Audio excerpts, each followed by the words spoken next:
नमस्कार, news capital express में आपका स्वागत है। रुक करते हैं खास खबर के साथ। यादव समाज के जनप्रतिनिधि सम्मेलन में पहुंचे कमलनाथ कार्यक्रम में मुख्य अतिथि के रूप में पहुंचे थे पूर्व मुख्यमंत्री कमलनाथ। वहीं कमलनाथ ने कार्यक्रम में भाजपा सरकार पर जमकर निशाना साधा।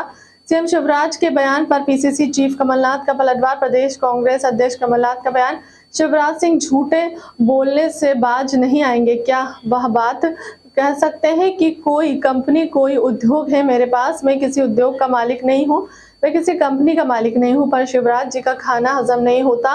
बिना झूठ बोले कौन सी कंपनी मेरी है, कौन सा व्यापार मेरा है। शिवराज जी, पहले यह बता दें कि कार्यक्रम में यादव समाज ने लोगों ने कमलनाथ से मांग की है कि 25 टिकट यादव समाज को मिले विधानसभा चुनाव में।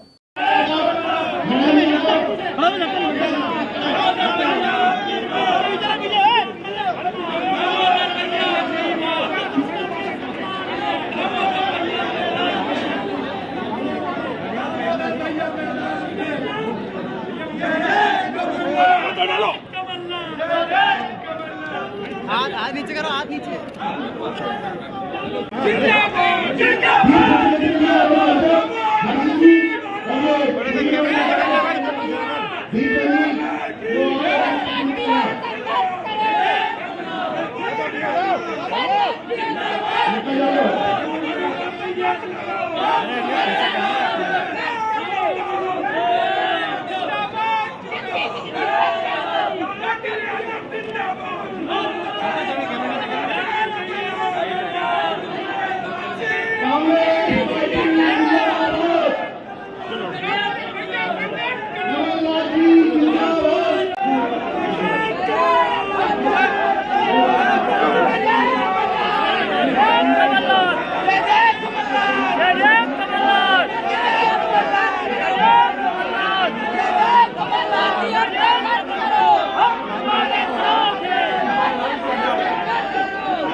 शिवराज सिंह, आपके पास बहुत संपत्ति है।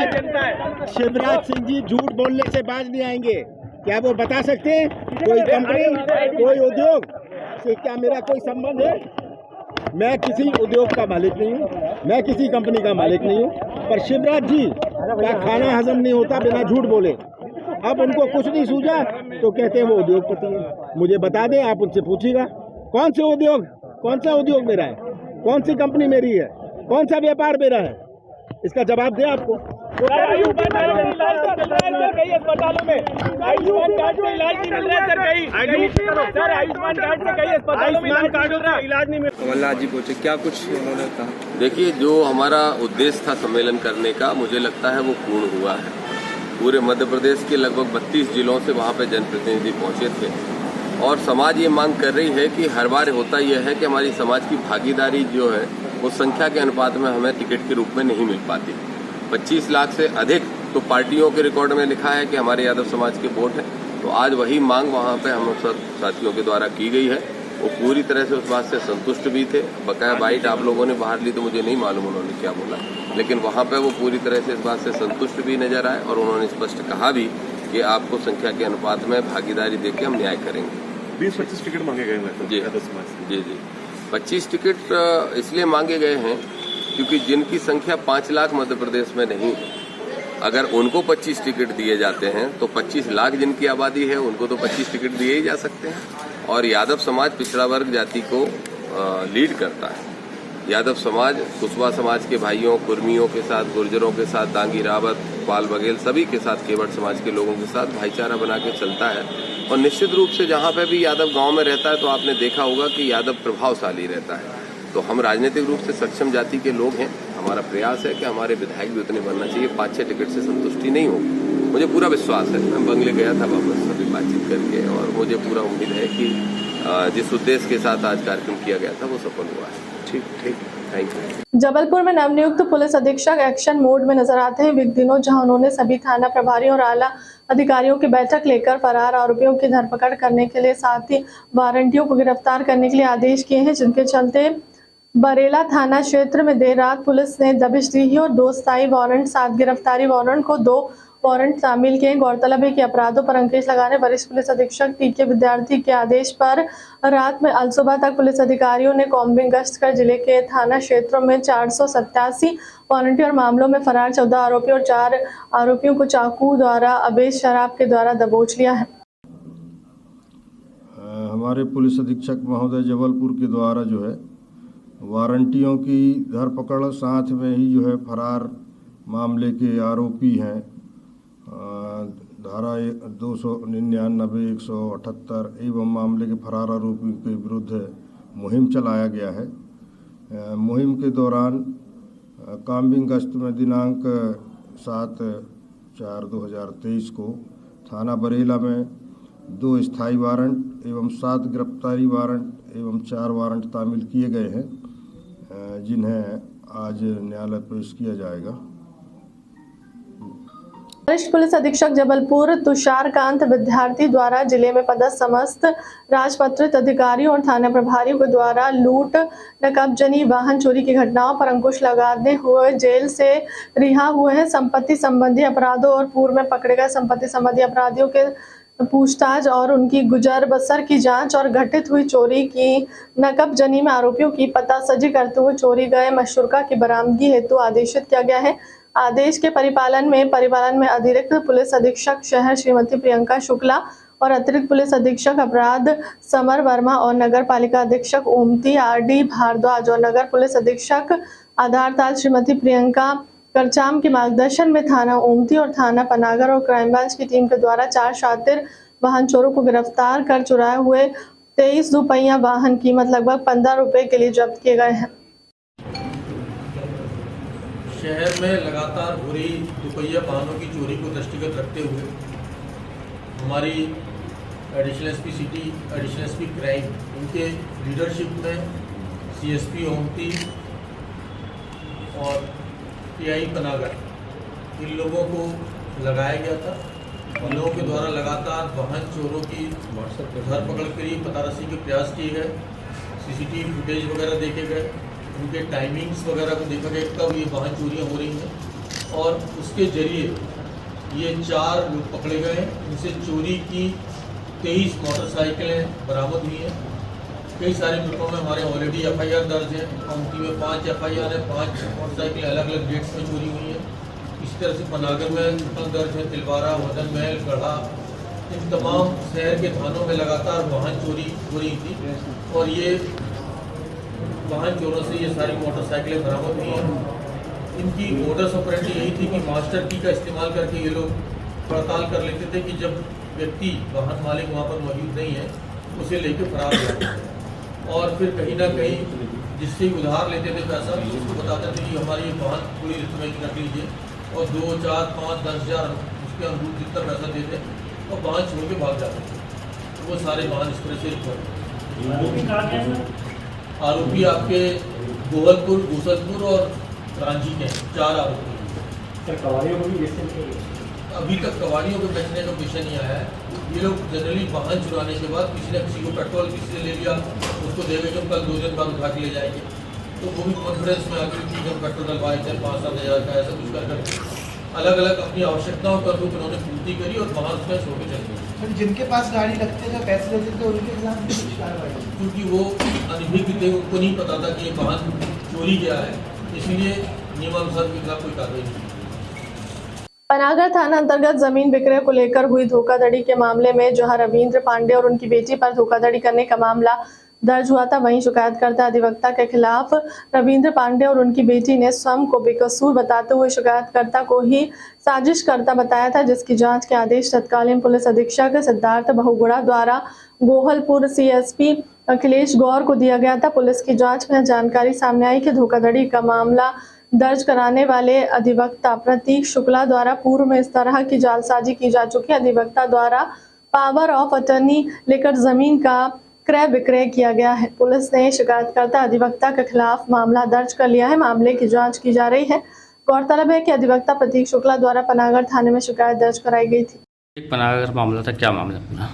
पनागर में रविंद्र पांडे एक बुजुर्ग व्यक्ति उनके विरुद्ध प्रतीक शुक्ला के द्वारा FIR कराई गई थी 420 की धोखाधड़ी की, जिसमें पूर्व पुलिस अधीक्षक महोदय द्वारा इसमें निष्पक्ष जांच हेतु मुझे विवेचक बनाया गया था, जिसमें रविंद्र पांडे द्वारा आरोप लगाया गया है कि उसके विरुद्ध षड्यंत्र पूर्वक FIR कराई गई है। उसी की जांच मेरे द्वारा की गई है, जिसमें भी पाया गया है कि प्रतीक शुक्ला के विरुद्ध ऐसी शिकायतें और भी प्राप्त हुई जहां पर उसने पावर ऑफ अटर्नी प्राप्त करके लोगों की ज़मीनें क्रय विक्रय की हैं। उसी को आधार बनाते हुए हम अग्रिम जांच कर रहे हैं और वरिष्ठ अधिकारियों के निर्देश अनुसार अग्रिम कार्रवाई की जाएगी। वर्तमान प्रकरण में प्रीति दुबे द्वारा जमानत याचिका लगाई गई थी, जिसे माननीय सेशन कोर्ट द्वारा निरस्त कर दिया गया। पाटन थाना अंतर्गत आज उस समय हड़कंप की स्थिति निर्मित हो गई जब क्षेत्र के रहने वाले एक युवक को घायल अवस्था में देखा गया। युवक के सिर पर कुल्हाड़ी से घातक वार किए गए थे। मौके पर मौजूद लोगों ने तत्काल ही पुलिस को पूरे मामले की जानकारी दी, जिसके बाद घटनास्थल पहुंची पुलिस ने घायल युवक को मेडिकल अस्पताल के इलाज के लिए भिजवाया गया, जो इलाज के पश्चात उसने दम तोड़ दिया। पूरे मामले की जानकारी देते हुए पाटन SDOP सारिका पांडे ने बताया कि पुलिस को सूचना मिली थी कि क्षेत्र के रहने वाले सुशील यादव रक्त रंजित अवस्था में पड़े हुए। पुलिस ने मौके पर जाकर देखा तो सुशील के सिर पर घातक वार किया गया था। पुलिस ने तत्काल ही उसे इलाज के लिए मेडिकल अस्पताल भिजवाया, जहां युवक ने इलाज के दौरान उसका दम तोड़ दिया। SDOP सारिका पांडे का कहना है कि युवक की हत्या किसने और किस इरादे से की, जानकारी अभी तक सामने नहीं आ पाई है।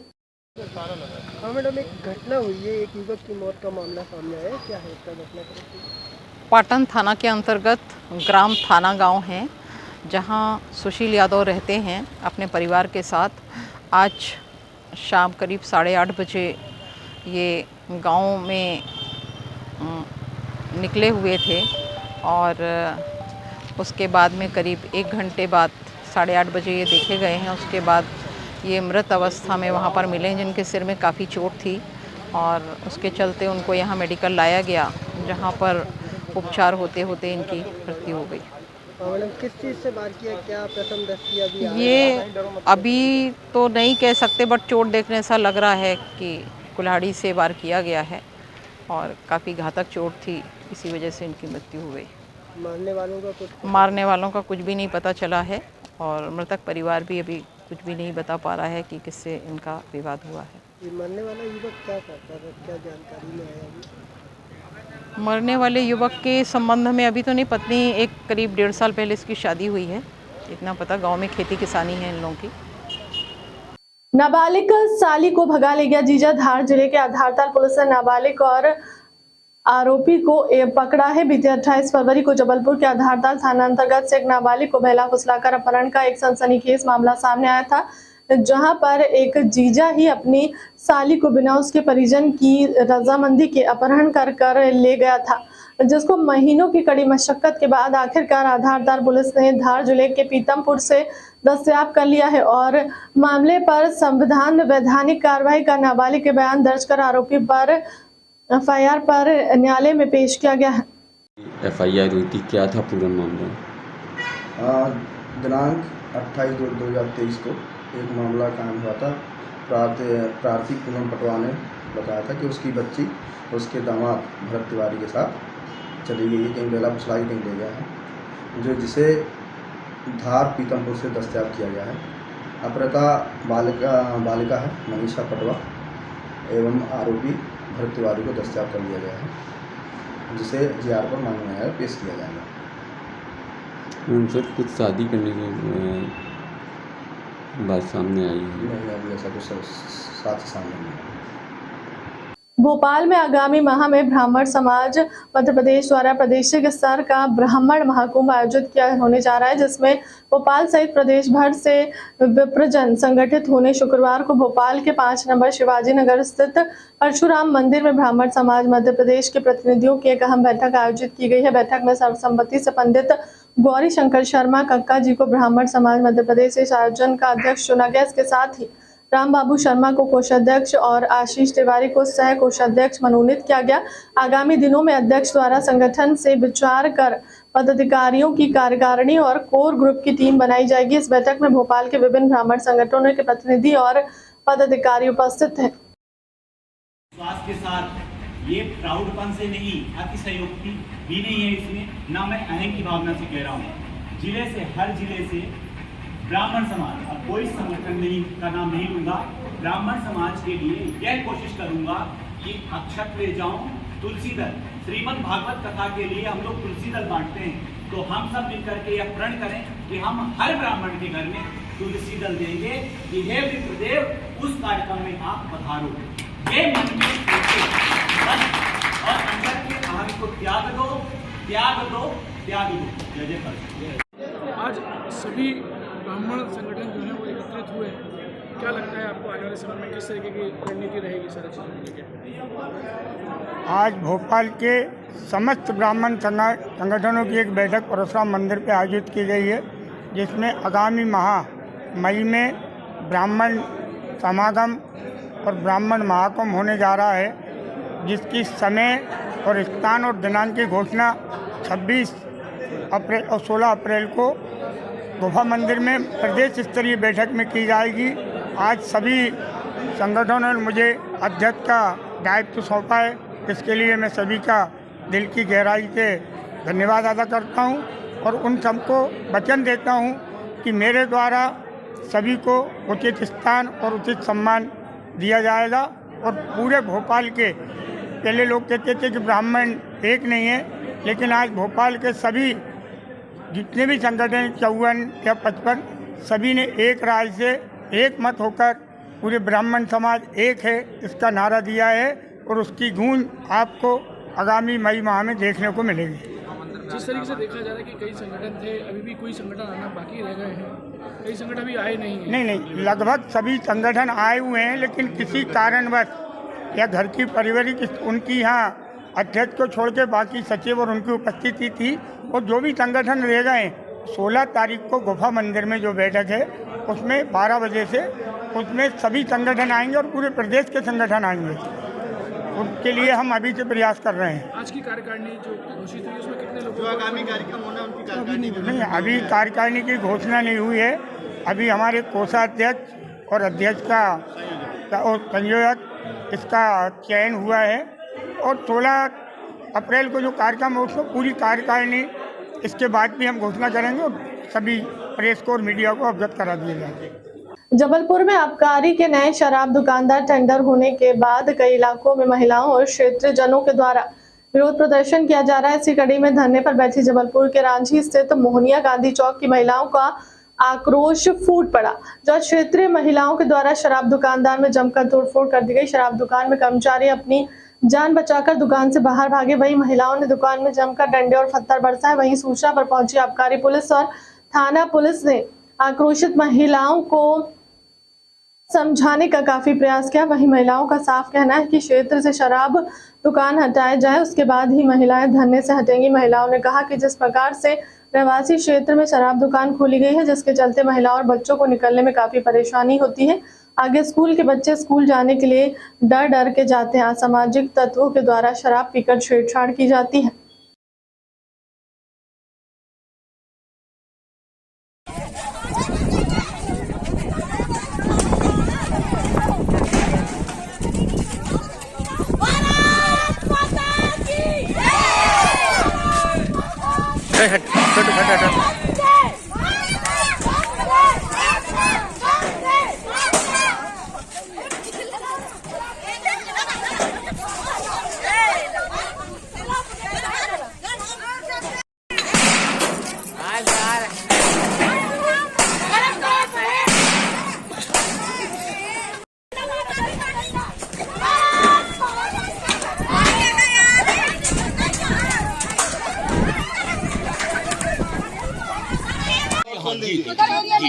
आप एक बात तो आपको आगे बोल देंगे। अरे अंदर लड़का है ना,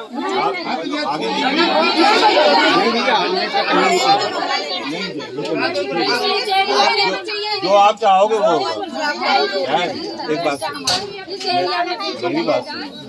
एक तरफ अपन हाथे बंद कर रहे हैं, ठीक है, लोगों को अपन रोक रहे हैं, दूसरी तरफ अपन शराब की दुकानें इस स्कूल और इस मंदिर के बीच में खोलेंगे, क्या जवाब? 100 मीटर का दायरा है ना, अपन 100 मीटर के अंदर चलते। आज महिलाएं जो है शराब दुकान, आज मातृशक्ति को इस दुकान की पहले से ही मैंने वचन दिया था कि 1 अप्रैल से जो भी इसमें होगा ये नहीं होगा, 1 सप्ताह का समय मांगा गया था, आज 8 दिन हो गए। आज मुझे इन जनता के बीच में जो कमिटमेंट किया था उसको पूरा मैं करने आया हूँ। ये दुकान अब नहीं खुलेगी, आगे जहाँ भी इनको, जिससे लोगों को असुविधा न हो, ऐसी जगह पर जहाँ भी इनको खोलना हो, हमें उसमें कोई आपत्ति नहीं है। जनता के इच्छा के बिना जो जहाँ जनता चाहेगी वहाँ पे खुलवाएंगे, हमें उसमें कोई आपत्ति नहीं है।